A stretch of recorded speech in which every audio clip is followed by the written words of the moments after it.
Sean bienvenidos todos a nuestra primera reunión de oración del año. Qué bueno es que podamos retomar estas reuniones, qué bueno que podemos recordarnos el Evangelio y poder orar con esa confianza, recordando que tenemos un Dios que nos ama.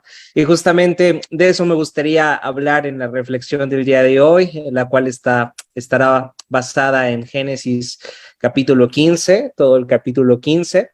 Y el título de la reflexión de hoy es Un pacto inquebrantable. Y es muy interesante todo lo que se nos narra en este capítulo 15 de Génesis, y pienso que debería ser uno de los textos más importantes para todos los cristianos, pues es uno de los pasajes que nos muestra el compromiso que Dios ha hecho consigo mismo de amar a su pueblo y serle fiel a pesar de nosotros. Hay autores o predicadores y pastores muy queridos que han mencionado en diferentes lugares, han dicho que Génesis capítulo 15, versículo 17, es uno de sus versículos favoritos, y para poder entender todo lo que nos dice Génesis 15, en específico el versículo 17, es importante poder ver a detalle lo que se nos narra en estos versículos. Entonces, veamos lo que dice el versículo 1. Dice: tiempo después el Señor le habló a Abraham en una visión y le dijo: no temas, Abraham, porque yo te protegeré y tu recompensa será grande. La pregunta que surge al leer este versículo es: ¿por qué Abraham tenía miedo? ¿A qué le tenía miedo a Abraham? Y para responder a ello debemos comprender el contexto en el que se lleva a cabo esta conversación entre Dios y Abraham. Debemos comprender quién era Abraham y qué tipo de relación tenía con Dios. En el capítulo 12 de Génesis, tal vez ya se dieron cuenta de ello los que llevan el plan de lectura anual, se nos comienza a narrar la historia acerca de la vida de Abraham. Y si lees con detenimiento estos versículos, podrás darte cuenta que Abraham estaba enfrentando al menos dos grandes problemas. El primer gran problema que tiene que enfrentar Abraham es que Dios se acerca a él y le pide que deje el lugar donde vive, que deje a su familia, que deje sus posesiones. Todo lo que le era familiar tenía que abandonarlo, tenía que dejarlo y tenía que ir a un nuevo lugar que el Señor le mostraría. Entonces, Abraham dejó su hogar, salió sin saber a dónde iría. Ese es el primer gran problema, el gran primer temor al que se enfrentó Abraham. Y cuando Dios le pidió esto, también le dijo que cuando lo llevara a un nuevo lugar, haría de él una gran nación. Y le dijo que de su descendencia nacería uno, a través del cual todas las naciones del mundo serían bendecidas. Ahora, para que Abraham pudiera tener una gran descendencia, ¿qué necesitaba? ¿Qué era lo que necesitaba Abraham para poder tener una gran descendencia, poder bendecir, que pudiera bendecir a las naciones del mundo? Para ello necesitaba tener un hijo, pero aquí el segundo gran problema de Abraham: su esposa Sara era estéril. Y entonces vean lo que se nos dice en el versículo 2. Dice: Abraham le respondió al Señor: oh Señor soberano, ¿de qué sirven todas tus bendiciones si ni siquiera tengo un hijo, ya que tú no me has dado hijos? Eliezer de Damasco, un siervo de los de mi casa, heredará toda mi riqueza. Tú no me has dado descendientes propios, así que uno de mis siervos será mi heredero. Después el Señor le dijo: no, tu siervo no será tu heredero, porque tendrás un hijo propio, quien será tu heredero. Entonces aquí vemos a un Abraham muy similar a nosotros, sintiendo temor, teniendo dudas. Todos los seres humanos sentimos miedo. Tal vez lo expresamos de diferentes maneras, pero todos en algún momento nos hemos sentido atemorizados o inseguros en medio de diferentes circunstancias. ¿Por qué? ¿Por qué sentimos miedo? ¿Cuál es el origen de nuestros mayores miedos? Creo que el origen de nuestros mayores miedos es que no sabemos lo que vendrá en el futuro. Ninguno de nosotros sabe si se va a enfermar en este año, si va a perder a un ser querido, si va a conseguir un trabajo o si va a perder su trabajo. Todo es incierto para el ser humano y nada es seguro, y eso nos llena de temor. Eso nos aterra, el no poder controlar nada. Y déjenme decirles que el miedo es el origen de todo pecado. El pecado surge de corazones inseguros y temerosos que no pueden confiar en la bondad de Dios. Debemos reconocer que siempre que pecamos es porque en el fondo no confiamos en Dios. Hemos decidido no creer en Dios en algún área de nuestras vidas y por eso pecamos. ¿Cómo cambiaría nuestras vidas si en verdad creyéramos las palabras que el Señor le dijo a Abraham aquel día? No temas, porque yo te protegeré. No temas, porque yo soy tu escudo. No temas, porque yo soy tu Dios. Pero si pensamos fríamente, era normal que Abraham sintiera temor. Dios le dijo, sal de tu hogar y de tu parentela, y Abraham le dijo, ¿a dónde voy? Y Dios le respondió, te lo diré después, solamente ve. Dios le dijo, te daré una nueva tierra, y Abraham le dijo, ¿dónde? Y Dios le dijo, te lo diré después, espera. Dios le dijo, te daré un hijo, y Abraham dijo, ¿cómo? ¿Cómo va a ser posible que me des un hijo si mi esposa es estéril? Y Dios le respondió, te lo diré después, espera, confía en mí. Déjame decirte que de la misma manera en la que Dios le pidió a Abraham que confiara en él en medio de situaciones inciertas, en medio de situaciones que parecen a veces imposibles, Él nos pide lo mismo a nosotros, que aprendamos a confiar en Él, aunque a veces no entendamos ciertas cosas que pasan en nuestra vida. Yo no entiendo por qué en este año que tomo el pastorado del Redentor y en este año en el que me acabo de casar y hay tantas cosas por hacer, el Señor nos movió a un lugar diferente. El Señor nos está moviendo a congregarnos en otro lugar, a un lugar diferente al que estuvimos en tantos años. ¿Por qué? No entiendo por qué hay que pasar por una mudanza tan desgastante, no entiendo por qué hay que buscar un nuevo lugar cuando a veces esa búsqueda parece ser tan desilusionante, frustrante. ¿Suena lógico que el Señor quiera hacer eso? No, no suena lógico. ¿Lo entiendo? No, tampoco lo entiendo. Al igual que Abraham no entendía muchas cosas, pero quise compartirles este texto el día de hoy porque tal vez tú, al igual que yo, te sientas temeroso e inseguro de las situaciones que tenemos que enfrentar día con día. Y Dios, en medio de todo el ruido que hay a nuestro alrededor, en medio de todo el temor, en medio de toda la incertidumbre, nos está pidiendo que confiemos en Él. Nos está pidiendo que recordemos que Él nos protegerá, que Él es nuestro escudo y que Él es nuestro Dios. Abraham era una persona común, con muchas debilidades como tú y como yo. Sin embargo, al leer su historia vemos cómo triunfó en medio de muchas pruebas difíciles que tuvo que atravesar. Pero ¿cómo lo hizo? ¿Cómo es que Abraham pudo triunfar? ¿Cómo es que podemos llegar a ser como Abraham? Fíjense lo que dice el versículo 5. Entonces el Señor llevó a Abraham afuera y le dijo, mira al cielo, si puedes, cuenta las estrellas. Esa es la cantidad de descendientes que tendrás. Y Abraham creyó al Señor y el Señor lo consideró justo debido a su fe. Este era el secreto de Abraham. Él creía en el Señor. Y probablemente tú estés pensando en este momento, oye, pero yo creo en Dios. Pero debemos entender que hay una diferencia muy grande entre creer en Dios y confiar en Él. Abraham no solamente creía en Dios, él también confiaba en Él. Abraham realmente confiaba y ponía su esperanza en las promesas que Dios le hizo, sin importar las circunstancias. Él se abrazó a la palabra de Dios y basó su fe en ella, y como resultado, su vida está en nuestras Biblias, como un ejemplo de alguien que es considerado justo por su fe, que es considerado justo, reconciliado con Dios por su confianza en Él. Mi pregunta para ti esta noche es, ¿en dónde está puesta tu confianza el día de hoy? ¿En dónde está puesta tu esperanza? ¿Qué es aquello que realmente te da el valor para levantarte cada mañana? Puede ser cualquier cosa.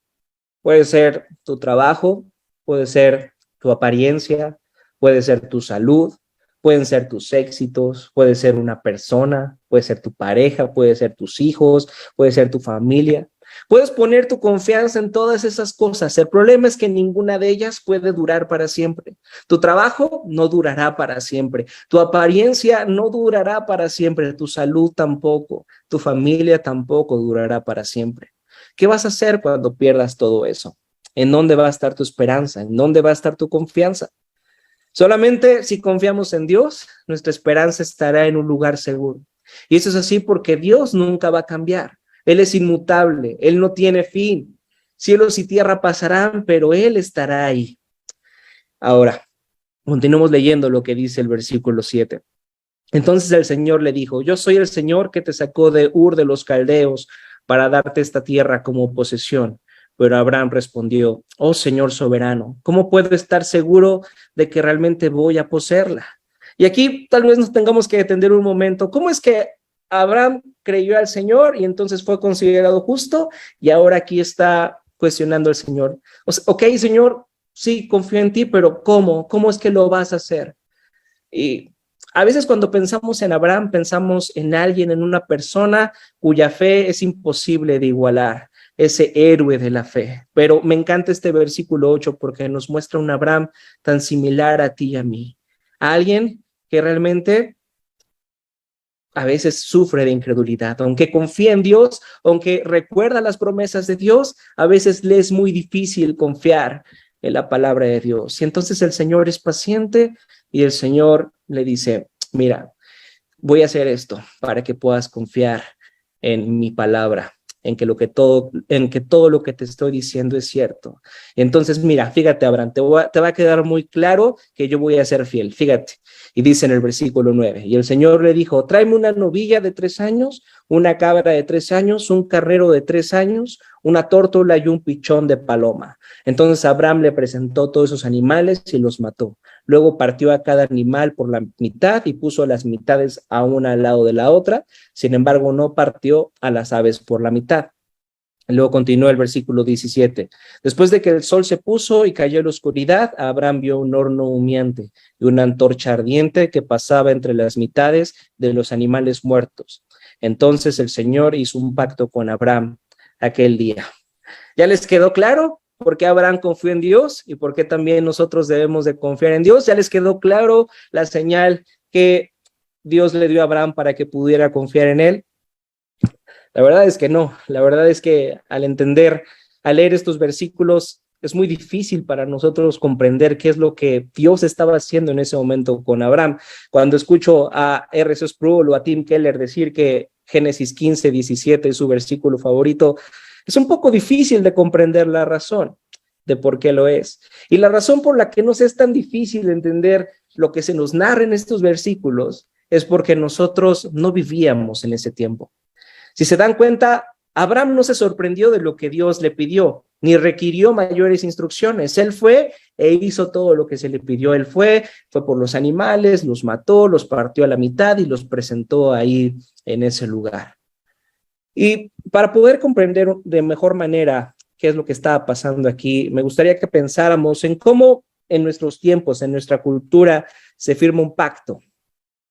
Tal vez esta palabra pacto en estos tiempos, en esta cultura, nos resulte algo lejana, pero tal vez algo muy cercano a un pacto en nuestros tiempos es el pacto matrimonial. Cuando dos personas se unen en matrimonio, se presentan ante un juez y prometen amarse en la riqueza o en la escasez. Prometen amarse en la salud o en la enfermedad. ¿Y qué es lo que le da valor a ese contrato? ¿Qué es lo que le da valor a ese pacto entre esas dos personas que quieren casarse, que quieren amarse a pesar de las circunstancias? ¿Qué es lo que le da valor? Una firma. Una firma es lo que le da valor. En nuestra cultura, cuando tú firmas algo y no lo cumples, entonces eso podría llevarte a tener consecuencias incluso legales. Puedes ir incluso a la cárcel si tú firmas algo, un contrato, algo a lo que te comprometes y no lo cumples, entonces eso puede traerte consecuencias muy graves. Si el día de hoy alguien firma un contrato y no lo cumple, entonces puede ir a la cárcel. Entonces en la cultura en la que vivía Abraham, no firmaban con un bolígrafo los pactos, sino que lo hacían de una manera que a mi parecer es más efectiva a lo que nosotros hacemos en nuestro tiempo. En ese tiempo, para asegurarse que la otra persona cumpliría con su parte del pacto, en ese momento donde hacían el pacto, presentaba las consecuencias de no cumplir la parte del pacto. Todos esos animales partidos por la mitad representaban el destino que le pasaría a esa persona que no cumpliría el pacto. Si alguien no cumplía el pacto, si alguien fallaba en cumplir el pacto, entonces sufriría el mismo destino que esos animales partidos. Entonces eso significa que esa persona tendría que morir, eso significa que esa persona tendría que ser partido a la mitad como esos animales y entonces moriría. Y ahí en el versículo 18 se nos dice que Dios hizo un pacto con Abraham aquel día. Y se nos narra que entonces el lugar donde está Abraham se llenó de oscuridad y luego apareció un horno humante y una antorcha ardiente que pasó en medio de los animales partidos por la mitad. Los comentaristas dicen que este horno humeante y esta antorcha ardiente eran una representación de Dios. Nadie ha podido ver a Dios directamente. ¿Cómo es que en la Biblia Dios se presentó a Moisés, por ejemplo? En medio de una zarza ardiente. Vamos a estar hablando de eso el domingo. Y luego la historia del pueblo de Israel en el desierto, ¿cómo se representaba la presencia de Dios? se representaba en una columna de fuego que dirigía al pueblo de Israel en las noches. Así que en ese momento esa antorcha ardiente, ese horno humeante representaban a Dios y Él pasó en medio de esos animales partidos por la mitad. En ese momento Dios hizo un pacto con Abraham y juró por sí mismo que si Él no cumplía con todo lo que le había prometido a Abraham, entonces el destino de Dios sería el mismo destino de los animales. Dios le dijo a Abraham, Abraham, yo te prometí algo, tú me creíste, pero no estaba seguro. Querías saberlo con certeza y dijiste, ¿cómo puedo estar seguro? Y te dije que cortaras esos animales y ahora me he movido entre los pedazos porque lo que te estoy diciendo, Abraham, es que si esta promesa no se hace realidad, si mi palabra no se cumple, lo que le pasó a estos animales me sucederá a mí. Si yo no cumplo lo que te prometí, entonces yo seré cortado. El Dios inmutable sufrirá una mutación. El Dios que existe por sí mismo dejará de existir. ¿Acaso todo esto no es asombroso? Esto debería de ser suficiente para que podamos confiar en que Dios va a cumplir con sus promesas, pero esto no queda solamente ahí. Hay un detalle muy importante aquí que me gustaría que fijaran su atención. Se dan cuenta, en el tiempo de Abraham, cuando alguien hacía un pacto, las dos personas que hacían el pacto tenían que pasar en medio de los animales partidos en la mitad. Pero cuando Dios hizo el pacto con Abraham, solamente Dios pasó en medio de los animales. Dios no le pidió a Abraham que pasara en medio de los animales. Y esto es lo que realmente es el Evangelio. Esto es lo que realmente significa el Evangelio. Fíjense, Dios siempre ha cumplido y cumplirá con su parte del pacto, pero nosotros no. Nosotros somos infieles, nosotros somos temerosos, nosotros somos incrédulos, no confiamos en Dios y ni siquiera lo amamos a Él más que cualquier otra cosa en este mundo. Así que en ese momento Dios también estaba asumiendo las consecuencias de que nosotros no pudiéramos cumplir con el pacto.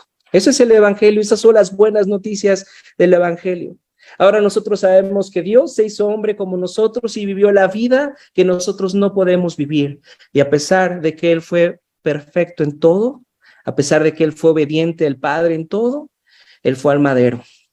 Y la Biblia nos dice que mientras estaba en el madero, mientras estaba en la cruz, la tierra experimentó oscuridad. Y Jesús estuvo ahí en la cruz. Él fue roto por nosotros, Él fue molido por nosotros, Él fue atravesado por nosotros. Su inmortalidad se convirtió en mortalidad. Lo imposible se hizo posible. Dios murió. Las tinieblas cayeron sobre Él. ¿Qué aplicación tiene todo esto para nosotros? ¿Cómo esto puede animarnos a nosotros, a acercarnos a orar delante de nuestro Dios en estas reuniones de oración y cada día, cada momento? ¿Qué es lo que realmente... ¿Qué esta historia nos dice para que podamos confiar en el Señor en medio de cualquier circunstancia? Esta historia nos dice que en medio de los problemas, en medio de la incertidumbre, en medio del dolor, podemos confiar en el amor de Dios y podemos poner nuestra confianza en Él.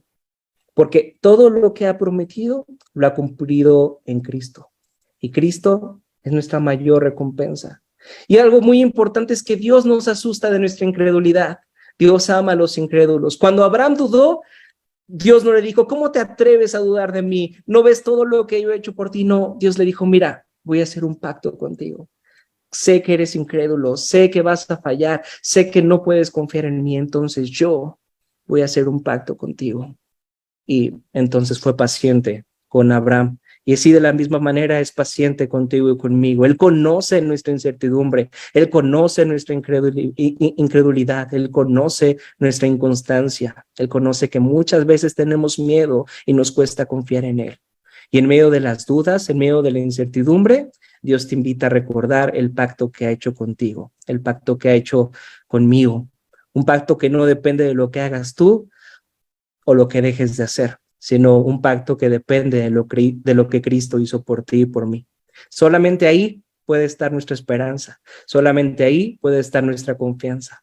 No hay nada en este mundo que nos pueda ayudar a confiar en la bondad de nuestro Padre que recordar lo que Cristo hizo por nosotros, que recordar el perdón, el amor y la misericordia que Dios nos mostró al enviar a su Hijo a morir por nosotros. que podamos comenzar nuestras reuniones de oración, que podamos orar a cada instante, a cada momento, recordando las bondades de Dios, y que en medio de la incertidumbre, que en medio del dolor, podamos voltear a la cruz y recordar que Dios es fiel y siempre cumplirá sus promesas.